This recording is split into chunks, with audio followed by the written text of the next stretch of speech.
Ay mga kasangga, oh.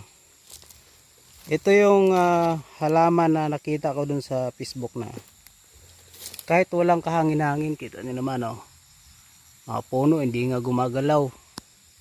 Pero siya gumagalaw. Ayun, oh. Yung kasama niya ng dahon hindi nga gumagalaw eh. Oh. Legit 'yan. Yung kasama niya ng dahon hindi gumagalaw. Siya lang talaga gumagalaw. Di ba? Yung ibang halaman nga eh. Dito. Hindi nga nagsigalaw eh. Pero siya lang talaga kumakaway. Di ba? Napansin ko dito sa daanan. Ang galing, oh. Alright. Wait, me.